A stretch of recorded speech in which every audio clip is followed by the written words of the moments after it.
Mesdames et messieurs, bonjour et bienvenue dans ce journal. Rendons-nous tout de suite à l'Assemblée nationale où un projet de loi portant code forestier a été adopté hier mardi. Présenté par le ministre des Eaux et Forêts, il a donc été adopté par les députés de la Commission de la Recherche, de la Science, de la Technologie et de l'Environnement. Gabriel Zani y était pour RTI 1, son compte rendu. De 16 millions d'hectares dans les années 60 à moins de 2 millions d'hectares aujourd'hui, la forêt ivoirienne est dans l'alerte rouge. Cette réduction drastique en moins d'un demi-siècle met la Côte d'Ivoire dans une situation délicate car les cultures de rente telles que le café et le cacao dont le pays est le premier producteur mondial se cultivent sur le sol forestier. Mathieu Babo Daré, le ministre des Eaux et Forêts, est passé devant les députés pour exposer les motifs d'un nouveau projet de loi dans le secteur forestier. Le nouveau texte législatif prévoit des règles et des principes qui permettront en particulier de maintenir le potentiel exploitable de la forêt naturelle, de restaurer le couvert végétal en priorité en zone préforestière et de savane, de poursuivre le reboisement et l'aménagement des forêts classées. Une nouvelle loi plus englobante se justifie car les réalités du moment veulent que la forêt ivoirienne soit sauvegardée. Mais le sujet soulève d'autres questions, notamment l'exploitation clandestine des bois, le nombre insuffisant des agents des eaux et forêts et leur réarmement, le manque de sanctions. Des faits évoqués par les députés qui n'ont cependant pas empêché l'adoption du nouveau projet de loi. Nous disons toujours qu'il y a une destruction de la forêt. Mais au niveau de l'administration, nous n'avons pas un programme de suivi. C'est pourquoi nous avons proposé à ce que le gouvernement mette en place un observatoire de suivi de l'évolution des problèmes forestiers et il fasse régulièrement l'état des lieux. Accroître le couvert forestier de 20%, c'est l'objectif que les députés ont assigné au ministère. Le gouvernement a beaucoup de projets dans ce sens selon le ministre des Eaux et Forêts. Le déguerpissement des populations des forêts a commencé dans la forêt de Taï dans l'ouest et une vaste campagne de reboisement est en cours dans le centre-nord du pays. Hier également, Abidjan était sous les eaux et c'est peu de le dire. Les populations se sont réveillées les pieds dans l'eau. Une forte pluie s'est abattue sur la ville. Plusieurs voies étaient inondées, coupées par les eaux de pluie, créant de nombreux dégâts, dont les embouteillages et les accidents. Heureusement, pas de perte en vie humaine selon le commandant des sapeurs-pompiers militaires. À la Sodexam, les responsables assurent que ce type de pluie tombera encore sur Abidjan, à vos parapluies et imperméables donc. Il a plu sur Abidjan, mais cette pluie n'a pas empêché les 319 165 candidats à l'examen du BEPC et du test d'orientation en seconde de se rendre le matin dans les centres d'examen. Ils seront évalués pendant 4 jours et dans toutes les matières. Dans quelques établissements sillonnés par nos reporters, nous avons pu enregistrer quelques cas de retard et même d'absence dus en partie à la pluie. Lundi, les chrétiens catholiques et avec eux toute la Côte d'Ivoire ont été endeuillés par le décès du cardinal Bernard Agré qui s'est éteint à Paris des suites d'une longue maladie. Monseigneur Joseph Spitelli, le nonce apostolique, s'est rendu au cabinet du ministre d'État, ministre de l'Intérieur et de la Sécurité pour lui annoncer officiellement la nouvelle et lui communiquer la date des obsèques. C'était en présence de notre reporter Abou Sanogo.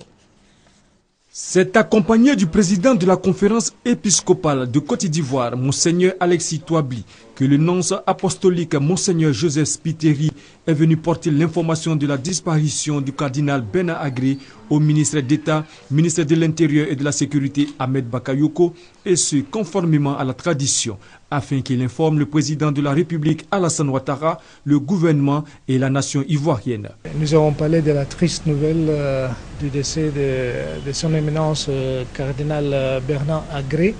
Selon la tradition de l'Église catholique, nous sommes venus pour communiquer la nouvelle aux autorités de l'État chargées de culte des affaires religieuses. Et nous sommes très grés, Monsieur le ministre, au gouvernement pour sa compréhension Et c'est le condoléances, comme on dit ici, le Yako, qui la Côte d'Ivoire a perdu vraiment en grande personnalité, la personne du cardinal Agré. La date officielle des obsèques du cardinal Bernard Agré sera arrêtée et communiquée ultérieurement. Je vous propose de suivre les réactions de quelques Ivoiriens après la disparition du désormais feu cardinal Bernard Agré.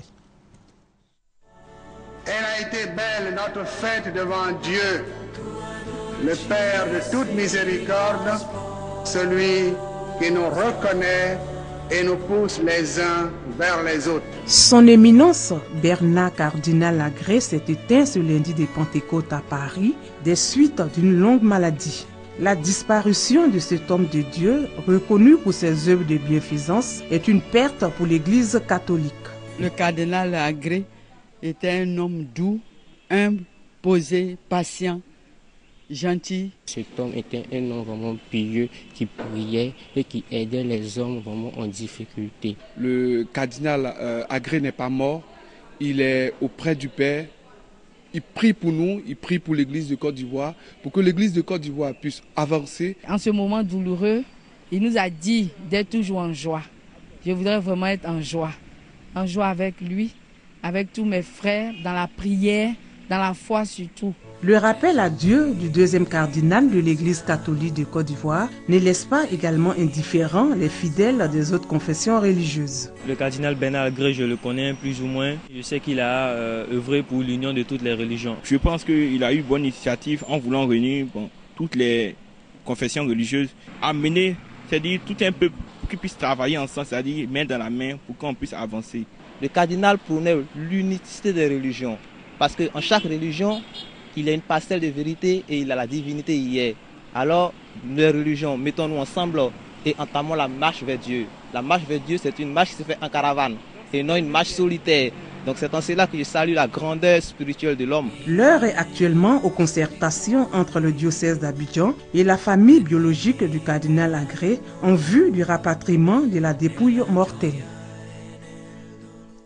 Un colloque international sur la réglementation de la communication audiovisuelle par le satellite et les nouveaux moyens de diffusion se tient depuis hier matin à Abidjan. C'est une initiative de la HACA, la haute autorité de la communication audiovisuelle.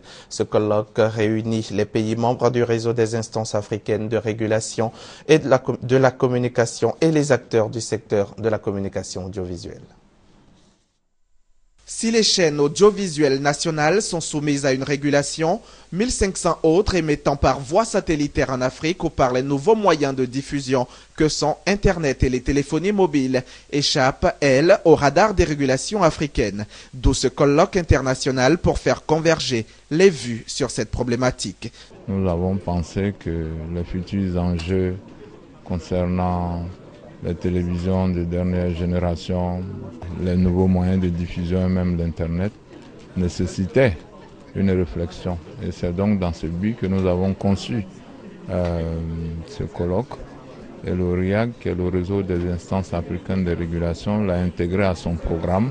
L'objectif affiché par le réseau des instances africaines de régulation de la communication est de permettre au niveau sous-régional d'adopter une politique commune. Nous allons voir dans chaque domaine quel est l'état de lieu et quelles avancées nous pouvons faire dans les prochaines années en vue d'aboutir à une situation où le champ de la régulation va embrasser l'ensemble du domaine de la communication audiovisuelle avec maintenant des moyens et des outils à mettre à la disposition des instances.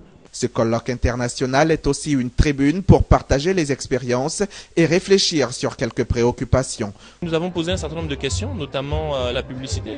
Lorsqu'on est diffusé par canal hertzien régulé, qui se trouve taxé, alors que lorsqu'elle est diffusée par du satellite, ces mêmes règles ne s'appliquent pas.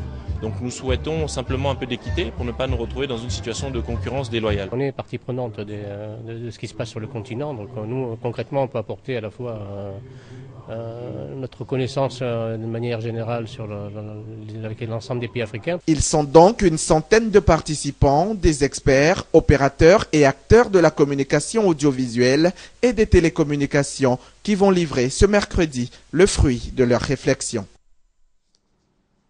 La Confédération des syndicats de conducteurs routiers de l'Afrique de l'Ouest continue sa croisade sur la sensibilisation des opérateurs de la sous-région ouest-africaine sur le péage en Côte d'Ivoire. La Confédération était au Niger où elle a eu une rencontre avec les transporteurs sur les retombées du péage. Adama Koné.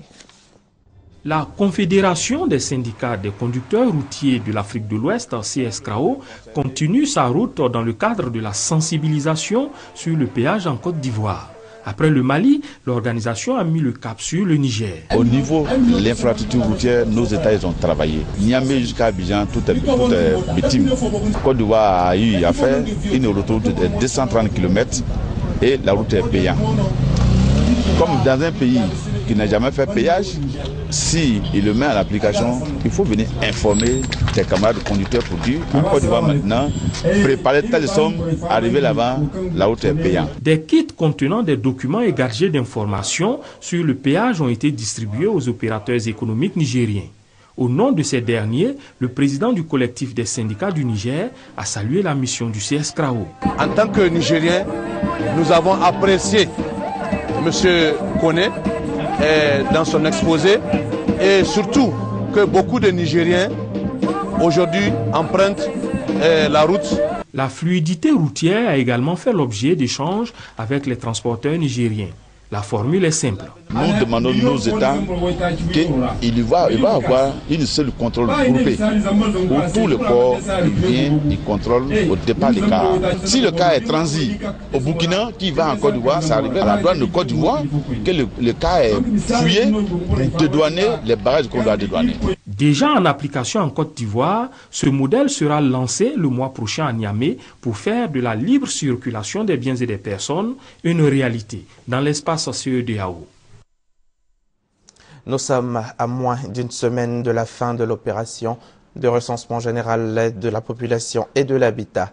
Le ministre d'État, ministre du Plan et du Développement, continue tout de même les campagnes de sensibilisation dans les zones à faible taux de recensement. Il s'agit pour Albert Mabritoakes de présenter les avantages du RGPH. Mamadou Kwasi. Réaliser un taux de recensement de 100% au plan national. C'est le vœu du ministre d'État, ministre du Plan et du Développement, par ailleurs président du comité de supervision du 4e recensement général de la population et de l'habitat. C'est pourquoi, depuis le début de cette opération, il mène une campagne de sensibilisation dans les différentes régions de la Côte d'Ivoire.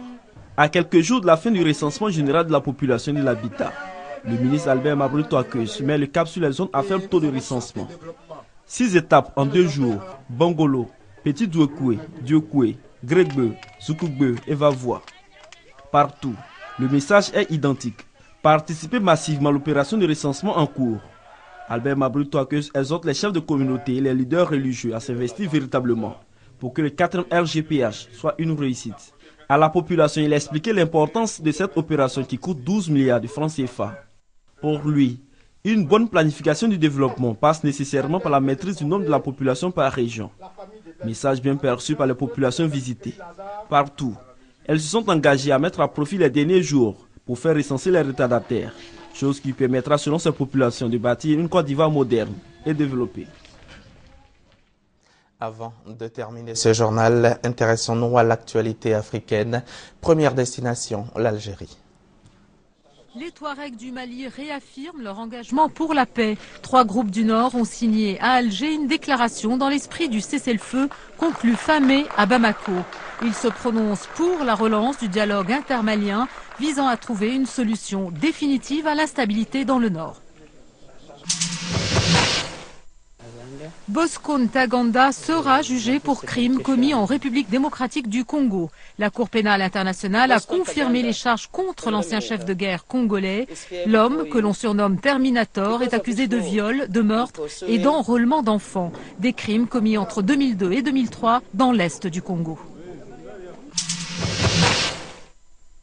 Au Nigeria, l'ex-gouverneur de la Banque centrale devient l'un des principaux dignitaires musulmans du pays. Lamido Sanusi a été investi émir de Kano, la grande ville du Nord. Une cérémonie sur fond de violence et de rivalité politique. L'ancien dirigeant de la Banque centrale avait été limogé en février dernier après avoir dénoncé des détournements de fonds publics.